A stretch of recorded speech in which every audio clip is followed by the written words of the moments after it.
Hi hello welcome to AK Delight. ಎಲ್ಲರಿಗೂ ನಮಸ್ಕಾರ. ನಾನು ನಿಮ್ಮ ಅಕ್ಷತಾ. ಇವತ್ತು ನಾನು ಸಿಂಪಲ್ ಆದಂತಹ ಒಂದು ಗ್ರೇವಿಯನ್ನು ನಿಮ್ಮ ಮುಂದೆ ತಂದಿದ್ದೇನೆ. ತರಕಾರಿ ಎಲ್ಲ ಇಲ್ಲ ಅಂತಾದರೆ ಈ ರೀತಿ ಆನಿಯನ್ ಗ್ರೇವಿಯನ್ನು ಮಾಡಿದರೆ ಚಪಾತಿಗೆ ಪೂರಿಗೆ ಎಲ್ಲ ತುಂಬ ರುಚಿಯಾಗಿರ್ತದೆ. ಬನ್ನಿ ಹಾಗಿದ್ರೆ ಈ ರುಚಿಕರವಾದಂತಹ ಸಿಂಪಲ್ ಆದಂತಹ ಗ್ರೇವಿಯನ್ನು ಯಾವ ರೀತಿ ಮಾಡೋದು ಅಂತ ನೋಡುವ. ಅದಕ್ಕೂ ಮೊದಲು ಯಾರೆಲ್ಲ ನಮ್ಮ ಚಾನೆಲ್ಗೆ ಸಬ್ಸ್ಕ್ರೈಬ್ ಮಾಡಲಿಲ್ಲೋ ಸಬ್ಸ್ಕ್ರೈಬ್ ಮಾಡಿ, ಹಾಗೆ ವಿಡಿಯೋನ ಫುಲ್ ನೋಡಿ ಸಪೋರ್ಟ್ ಮಾಡಿ. ತರಕಾರಿ ಎಲ್ಲ ಇಲ್ಲ ಅಂತಾದರೆ ಈ ರೀತಿ ಸಿಂಪಲ್ಲಾಗಿ ಗ್ರೇವಿಯನ್ನು ಮಾಡಿಕೊಳ್ಳಬಹುದು. ಬನ್ನಿ ಹಾಗಿದ್ರೆ ಗ್ರೇವಿಯನ್ನು ಪ್ರಿಪೇರ್ ಮಾಡುವ. ಈ ಗ್ರೇವಿ ಮಾಡಲಿಕ್ಕೆ ನಾನಿಲ್ಲಿ ನೋಡಿ ಒಂದು ಮಿಕ್ಸಿ ಜಾರ್ ತಗೊಂಡು ಇದಕ್ಕೆ 2 ಮೀಡಿಯಮ್ ಸೈಜಿನ ಟೊಮ್ಯಾಟೋವನ್ನು ಕಟ್ ಮಾಡಿ ಹಾಕಿಕೊಂಡಿದ್ದೇನೆ. ಇನ್ನಿದಕ್ಕೆ 1 ಇಂಚ್ ಆಗುವಷ್ಟು ಶುಂಠಿ, ಹಾಗೆ ಒಂದು 5 ರಿಂದ 6 ಎಸಳು ಬೆಳ್ಳುಳ್ಳಿ, ಒಂದು 15 ಕಾಳು ಕರಿಮೆಣಸು, ಒಂದು ಸ್ಟಾರ್ ಫ್ಲವರ್, ಹಾಗೆ ಒಂದು ಅರ್ಧ ಚಮಚ ಆಗುವಷ್ಟು ಗಸಗಸೆ ಬೀಜ, ಒಂದು 2 ಚಮಚ ಆಗುವಷ್ಟು ನೀರು, ಇಷ್ಟನ್ನು ಹಾಕಿ ಈ ರೀತಿ ನುಣ್ಣಗೆ ರುಬ್ಬಿಕೊಳ್ಬೇಕು. ಆದಷ್ಟು ನುಣ್ಣಗೆ ರುಬ್ಬಿಕೊಳ್ಳಿ.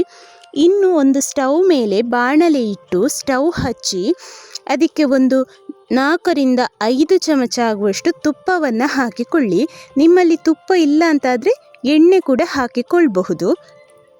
ನಾನಿಲ್ಲಿ ತುಪ್ಪ ಹಾಕಿಕೊಂಡಿದ್ದೇನೆ.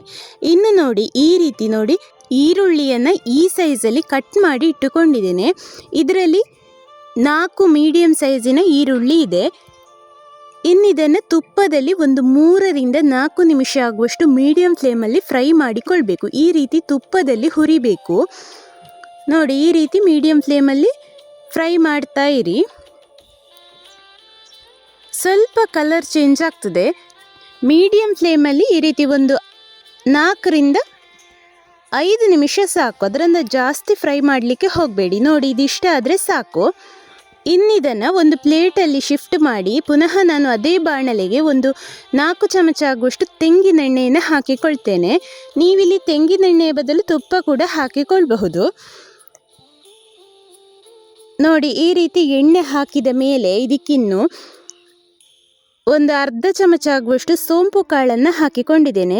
ಸೋಂಪು ಕಾಳು ಹಾಕಿ ಈ ರೀತಿ ಒಂದ್ಸಲ ಮಿಕ್ಸ್ ಮಾಡಿ ಅದಕ್ಕೆ ಕಟ್ ಮಾಡಿದಂತಹ ಒಂದು ಸಣ್ಣ ಈರುಳ್ಳಿಯನ್ನು ನೋಡಿ ಸಣ್ಣಗೆ ಕಟ್ ಮಾಡಿ ಹಾಕಿಕೊಂಡಿದ್ದೇನೆ. ಇನ್ನಿದನ್ನು ಈ ರೀತಿ ಫ್ರೈ ಮಾಡಿಕೊಳ್ಳಿ. ಅದು ಕಲರ್ ಚೇಂಜ್ ಆಗುವಲ್ಲಿವರೆಗೆ ಫ್ರೈ ಆಗಲಿ.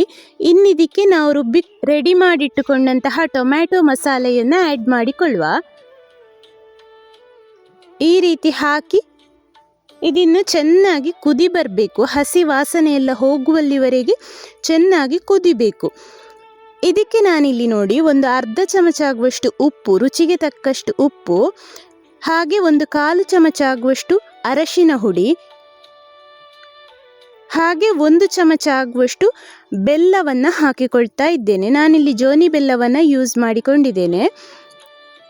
ನಿಮಗೆ ಉಪ್ಪು ಸ್ವಲ್ಪ ಜಾಸ್ತಿ ಬೇಕು ಅಂತಿದ್ರೆ ಹಾಕಿಕೊಳ್ಬೋದು. ನೋಡಿ ಈ ರೀತಿ ಇನ್ನು ಚೆನ್ನಾಗಿ ಮಿಕ್ಸ್ ಮಾಡಿಕೊಳ್ಳಿ. ಇದೀಗ ಕುದಿ ಬರಲಿಕ್ಕೆ ಸ್ಟಾರ್ಟ್ ಆಯಿತು. ಇನ್ನಿದು ಸಿಮ್ಮಲ್ಲಿಟ್ಟು ಚೆನ್ನಾಗಿ ಒಂದು 10 ನಿಮಿಷ ಬೇಯಬೇಕಿದು. ಚೆನ್ನಾಗಿ ಮೀಡಿಯಮ್ ಫ್ಲೇಮಲ್ಲಿ ನೋಡಿ ಸೈಡಲ್ಲೆಲ್ಲ ಎಣ್ಣೆ ಬಿಟ್ಟುಕೊಳ್ಳುವಲ್ಲಿವರೆಗೆ ಬೇಯಬೇಕು. ಒಂದು 5 ನಿಮಿಷ ಆದ ಮೇಲೆ ಒಂದ್ಸಲ ಮುಚ್ಚಳ ತೆಗೆದು ಈ ರೀತಿ ಅದಕ್ಕೆ ಒಂದು 3 ಚಮಚ ಆಗುವಷ್ಟು ಚಪ್ಪೆ ಮೊಸರನ್ನು ಹಾಕಿಕೊಳ್ಬೇಕು. ಮೊಸರು ಹುಳಿ ಇರೋದು ಬೇಡ. ಈ ರೀತಿ ಹಾಕಿ ನೋಡಿ ಚೆನ್ನಾಗಿ ಮಿಕ್ಸ್ ಮಾಡಿ. ಇನ್ನಿದಕ್ಕೆ ನಾನು ಥಿಕ್ನೆಸ್ಸಿಗೋಸ್ಕರ ಒಂದು ಅರ್ಧದಿಂದ 1 ಚಮಚ ಆಗುವಷ್ಟು ಕಡಲೆ ಹುಡಿಯನ್ನು ನೀರಿನಲ್ಲಿ ಚೆನ್ನಾಗಿ ಕಲಸಿ ಹಾಕಿಕೊಂಡಿದ್ದೇನೆ. ಹಾಕಿ ಅದು ಒಂದು ಕುದಿ ಬಂದ ತಕ್ಷಣ ನಾವು ತುಪ್ಪದಲ್ಲಿ ಹುರಿದಂತಹ ಈರುಳ್ಳಿಯನ್ನು ಹಾಕಿ ಒಂದು ಅರ್ಧ ಕಪ್ ಆಗುವಷ್ಟು ನೀರನ್ನು ಹಾಕಿ ಒಂದ್ಸಲ ಚೆನ್ನಾಗಿ ಮಿಕ್ಸ್ ಮಾಡಿಕೊಂಡಿದ್ದೇನೆ. ಇನ್ನಿದಕ್ಕೆ ಒಂದು ಅರ್ಧ ಚಮಚ ಆಗುವಷ್ಟು ಗರಂ ಮಸಾಲೆಯನ್ನು ಹಾಕಿಕೊಂಡಿದ್ದೇನೆ.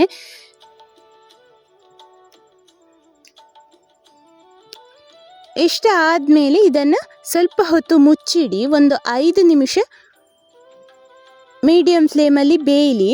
ಇನ್ನಿದಕ್ಕೆ ನಾನು 1/4 ಚಮಚ ಆಗುವಷ್ಟು ಕೆಂಪು ಮೆಣಸಿನ ಹುಡಿಯನ್ನು ಆ್ಯಡ್ ಮಾಡಿಕೊಂಡಿದ್ದೇನೆ. ನಿಮಗೆ ಖಾರ ಜಾಸ್ತಿ ಬೇಕು ಅಂತಾದರೆ ಕೆಂಪು ಮೆಣಸಿನ ಹುಡಿಯನ್ನು ಜಾಸ್ತಿ ಆ್ಯಡ್ ಮಾಡಿಕೊಳ್ಬಹುದು. ಇನ್ನಿದು ಪುನಃ ಮೀಡಿಯಮ್ ಫ್ಲೇಮಲ್ಲಿ ಒಂದು 10 ನಿಮಿಷ ಎಲ್ಲ ಬೇಯಬೇಕು. ನೋಡಿ ಇದೀಗ ಥಿಕ್ನೆಸ್ ಎಲ್ಲ ಕನ್ಸಿಸ್ಟೆನ್ಸಿ ಸರಿಯಾಗಿ ಬಂದಿದೆ. ಇದು ಇಷ್ಟ ಆದರೆ ಸಾಕು. ಇನ್ನು ಇದಕ್ಕೆ ಮೇಲಿಂದ ಸ್ವಲ್ಪ ಕೊತ್ತಂಬರಿ ಸೊಪ್ಪನ್ನು ಹಾಕಿ ನೋಡಿ, ಈ ರೀತಿ ಕೊತ್ತಂಬರಿ ಸೊಪ್ಪನ್ನು ಕಟ್ ಮಾಡಿ ಹಾಕಿ, ನಾನಿಲ್ಲಿ ಕಾಡು ಕೊತ್ತಂಬರಿ ಸೊಪ್ಪನ್ನು ಹಾಕಿಕೊಂಡಿದ್ದೇನೆ. ಹಾಕಿ ಒಂದ್ಸಲ ಚೆನ್ನಾಗಿ ಮಿಕ್ಸ್ ಮಾಡಿಕೊಳ್ಳಿ. ಮೇಲಿಂದ 1 ಚಮಚ ಆಗುವಷ್ಟು ಬೆಣ್ಣೆಯನ್ನು ಕೂಡ ಹಾಕಿಕೊಂಡ್ರೆ ತುಂಬ ರುಚಿಯಾಗಿರ್ತದೆ.